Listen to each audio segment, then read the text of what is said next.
Bonsoir à tous et bienvenue dans votre émission Droit de dire. Chaque semaine sur ce plateau, Patricia Brafland-Trobo approfondit des thèmes de société qui nous concernent. Bonsoir Patricia.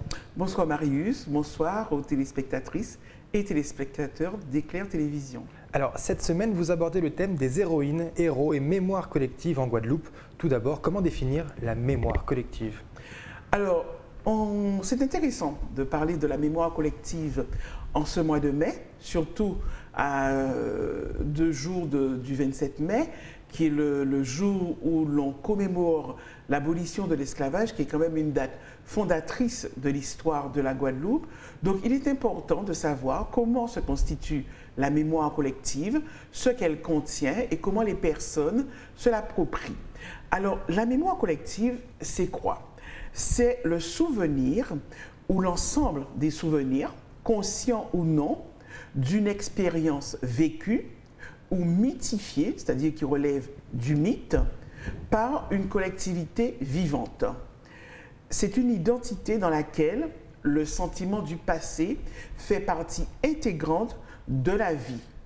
Alors, dans un premier temps, la notion de mémoire collective renvoie à l'idée que la mémoire individuelle est systématiquement influencée par les cadres sociaux, c'est-à-dire l'environnement social, la façon de penser dans laquelle elle s'insère. Dans un deuxième temps aussi, on peut dire que la mémoire collective prend sens plus radicalement lorsqu'elle renvoie à la mémoire du groupe en lui-même, au-delà de la mémoire de ses membres. Donc la mémoire collective embrasse en fait la mémoire du groupe d'une manière générale. Et on verra plus tard avec ses aspects positifs ou négatifs.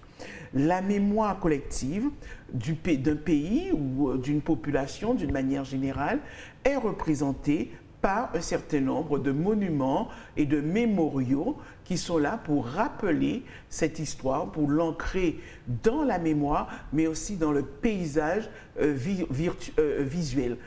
Très rapidement, on va reparler d'eux, mais on peut citer le boulevard des Héros à Pointe-à-Pitre, où il y a les statues de Ignace, Solitude et Delgrès, qui sont des héros de l'histoire de la Guadeloupe, dont on va parler tout à l'heure. Alors vous venez de définir dans ces grandes lignes ce qu'est la mémoire collective, mais plus concrètement, comment elle se constitue peut-être au fil des ans? Comment est-ce qu'elle se forme, cette mémoire collective? Alors, elle ne se forme pas de façon uniforme et consciente. Il est important de le savoir. Il faut savoir que la mémorialisation est avant tout un acte délibéré et conscient dans sa mise en œuvre, par exemple politique. La mémoire collective n'est pas toujours une production sociale spontanée. C'est le résultat d'une série de pratiques sélectives, on choisit, exercées de manière expresse ou implicite par ceux à qui l'on reconnaît la légitimité de les réaliser. C'est-à-dire qui décidera un jour, bien que tel personnage, telle histoire, tel fait va rentrer dans le patrimoine ou alors le matrimoine, parce qu'on parle très rarement de matrimoine, parce que les mères transmettent aussi, patrimoine vient de père. Qu'est-ce qui va rentrer dans le patrimoine ou le matrimoine et comment on va le fixer dans les mémoires? Donc, ce sont souvent les protagonistes politiques et sociaux qui font ce travail de mémorialisation, les historiens, les analystes, une personne qui peut décider que tel fait doit être porté à la connaissance de tous et doit rentrer dans la mémoire collective. C'est ce qu'un groupe ou un pays, un peuple, choisit de mémorialiser ou non. C'est comme ça que les éléments rentrent dans cette mémoire. La mémoire collective, elle tient compte aussi du contexte social, historique, culturel. Elle peut, et ça on ne peut pas l'ignorer, se bâtir sur des omissions sélectives. Ça signifie quoi? Qu'une société peut choisir d'occulter de sa mémoire collective des événements de son histoire peu reluisants dans le contexte de valeurs contemporaines. J'ai envie de rattacher ça, par exemple, à la nomination récente du ministre de l'Éducation nationale en France, qui est un intellectuel de renom, reconnu, mais qui a travaillé. Je dis mais parce que ça contrarie certains. Beaucoup, ces travaux portent sur les problématiques de couleur de peau en France. Et qui dit couleur de peau, ça renvoie incontestablement à l'esclavage, à l'histoire coloniale de la France, qui n'est pas toujours reluisante. Et donc, il y a des aspects que certaines personnes préfèrent enfouir un peu sous le tapis et ne pas en parler. Et donc la nomination de ce ministre de l'Éducation nationale par le président Emmanuel Macron a été pour certains un peu comme une agression. C'est-à-dire que cette histoire revient sur le tapis, non seulement par rapport à la couleur de ce ministre de l'Éducation nationale, ce n'est pas un ministre anodin, mais en plus par les travaux qu'il fait pour mettre en évidence ce qu'il a appelé un racisme qui existe au sein de la société française. Vous pensez que c'était une volonté du président de la République d'envoyer ce message, en tout cas, à travers cette nomination? Alors, je ne sais pas, mais si c'est cela, ben, je le féliciterai parce que je pense que effectivement, c'est une excellente initiative parce que cette problématique de couleur de peau, que je traite depuis plus d'une dizaine d'années, en France, n'a pas véritablement pris corps au niveau des études universitaires notamment et des écrits. Pape Ndiaye est un des premiers à travailler en France sur cette question. Donc, on peut choisir d'occulter certains aspects de la mémoire. Il s'agit donc de choix idéologiques, par exemple, qui ont été faits à une époque. L'esclavage, la colonisation, c'était des choix économiques, idéologiques, qui actuellement ne plaisent pas trop, dont on n'a pas trop envie de parler. Il peut s'agir aussi de crimes ou d'exactions qui ont été commises à certains moments. Donc, allez, ça, on les refoule de la mémoire collective. Donc, au sein d'une même société, on peut avoir une opposition aussi des mémoires. On peut se souvenir qu'en 2015, il y avait un monument qui avait été érigé à Sainte-Rose pour célébrer la prise en main de la Guadeloupe par les colons. Et ce monument avait divisé la Guadeloupe et il avait été finalement détruit par les descendants d'esclaves qui aussi, au nom des premiers habitants de la Guadeloupe, avaient estimé que ce monument n'avait pas sa place. Donc la mémoire collective, elle n'est pas uniforme et elle peut être souvent source de rupture, de dissension, de conflit, de division. Et ça, c'est ce aussi qui fait les sociétés. À quoi sert la mémoire collective, Patricia Braflant-Robaut? Est-ce qu'elle a un rôle au quotidien? Est-ce qu'elle influence la société? Incontestablement, la mémoire collective, elle est à l'œuvre en permanence et bien plus que nous le pensons. Pourquoi? Parce qu'elle organise et elle façonne la mémoire individuelle, incontestablement. Il y a des choses que nous faisons, vous et moi, qui sont sous-tendues par la mémoire collective qui nous a été transmise par nos parents, par l'école, par les monuments que nous voyons à l'époque, lorsque nous allions à l'école, enfin bref, au quotidien. Juste comme ça, hein, quand je parle de la mémoire visuelle, il n'y a pas très longtemps, je roulais en voiture sur le boulevard des Héros à Pointe-à-Pitre et j'ai vu un petit garçon sur un vélo au pied de la statue de Solitude en train de la regarder. Il était juste en train, et j'ai trouvé ça magnifique, un petit garçon qui devait avoir 10-12 ans. Je ne sais pas ce que cette statue, à ce moment-là, en quoi elle l'a interpellé, mais il est resté là à la regarder pendant un moment. Qu'est-ce qui s'est passé à ce moment-là et qu'est-ce que ça va apporter dans la vie de cet enfant? Moi, ça a été très intéressant pour moi, en tout cas, d'observer cela. Alors, la mémoire collective aussi constitue un modèle mental commun permettant de connecter les souvenirs des individus à travers le temps et l'espace.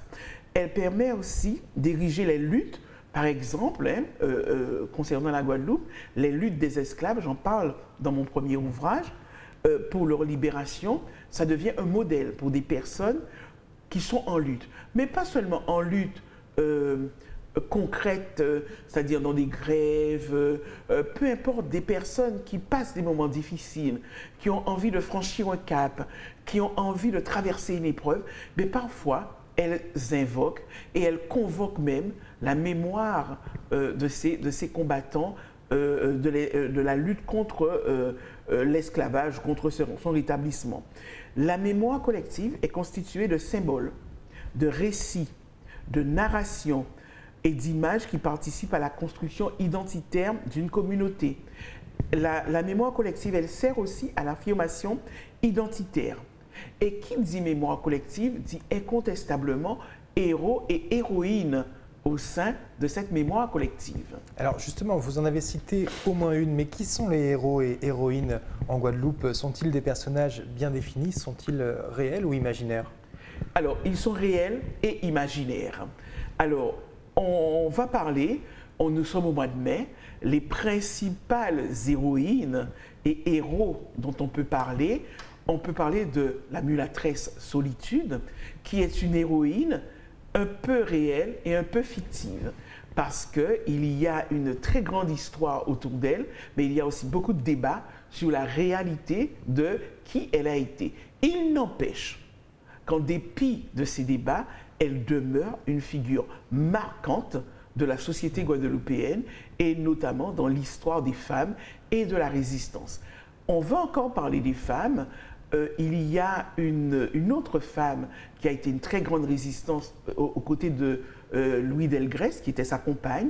C'est Marthe Rose, dite Toto, qui a été à ses côtés lors de son combat contre le rétablissement de l'esclavage. Alors naturellement, on a Louis Delgrès, Joseph Ignace, on en a d'autres qui se sont battus, mais on a aussi tous ceux dont on ne parle pas officiellement, mais qu'on peut rencontrer dans des histoires ou lorsqu'on travaille sur l'histoire de la Guadeloupe, qui sont des personnes qui ont résisté pas seulement au rétablissement de l'esclavage, mais pendant tout le système esclavagiste. Et ces personnes, ce sont aussi des héros et des héroïnes. Alors, on peut parler de personnes beaucoup plus contemporaines. Moi, j'ai envie de citer par exemple Henri Sidambarom, qui a été pour la communauté indienne en Guadeloupe, celui qui a permis aux Indiens d'accéder au droit de vote et à bien d'autres droits dont ils étaient privés. On peut parler de Gertie Archimède, la première députée, femme députée en Guadeloupe dans les années 50. Ensuite, alors, il y a tous les autres politiques qui sont arrivés, Légitimus, Achille René Boisneuf, Rémy Nessouta, mais encore plus près de nous, nous avons des personnes comme Mansoso, qui a été une femme qui a permis aux femmes d'accéder au monde du croquat avec beaucoup de liberté. Et une autre femme encore plus près de nous, qui a fait exactement le même travail, mais cette Mansoso, elle, c'était à la campagne, mais il y a Jacqueline Cachemire Toll, dont on est en train de fêter le jubilé, qui, elle, a permis aux femmes en milieu urbain, plus précisément, d'accéder au Goka et qui a permis que le Goka se développe et qu'on ait énormément de Goka, d'écoles de Goka, par exemple, en Guadeloupe. Donc, pour moi, ce sont des héroïnes qui ne portent pas encore le nom d'héroïne, mais qui le sont. On a aussi, par exemple, Marie-Josée Pérec. Des sportifs. On a Teddy Riner. Et comment ne pas citer Lucette Michaud-Chevry. Donc, nous avons comme ça des figures qui, parce qu'elles sont le symbole de combat, de transmission, de résistance, de personnalité forte, rentrent un peu comme cela dans le patrimoine de la mémoire collective de la Guadeloupe. Mais on ne va pas oublier de dire quand même que les héros, héroïnes et héroïnes sont dans notre vie de famille au quotidien. Justement, comment est-ce qu'ils interviennent, ces héroïnes, ces héros, dans la vie de tous les jours? Alors, comment ils interviennent? Il y a André Malraux qui a dit une phrase qui est très intéressante. « Il n'y a pas de héros sans auditoire ». C'est-à-dire que le héros est à l'origine de culte et ça se dit, ça se sait, ça se transmet. Son action, on a dit, elle est réelle ou inventée. L'héroïne ou le héros est censé avoir accompli un exploit. extraordinaire au service d'une communauté. Et c'est en cela qu'il inspire tous ceux qui ont eu à côtoyer son histoire. La fonction centrale de l'héroïne ou du héros n'est pas simplement de faire rêver, mais elle sert de modèle de conduite et de comportement. Elle permet d'inciter au dépassement de soi, cette figure de l'héroïne ou du héros, d'organiser aussi ses propres récits. À quoi je veux ressembler? On a parlé des ancêtres la dernière fois. On peut se demander, quand on regarde Louis Delgrès, Solitude, Marthe Rose, Mansosso, quel ancêtre j'ai envie d'être? Qu'est-ce que j'ai envie de laisser? Et aussi, ça permet de modifier ces représentations, d'avoir des motivations, d'avoir des références, des modèles. En fait, dans la vie de tous les jours, les héroïnes et héros nous influencent au-delà de ce que nous pourrions penser. Merci beaucoup Patricia Brafland-Trobo, merci à vous tous de nous suivre chaque semaine. On se retrouve d'ailleurs la semaine prochaine pour un prochain numéro. Passez un excellent moment sur Éclair TV.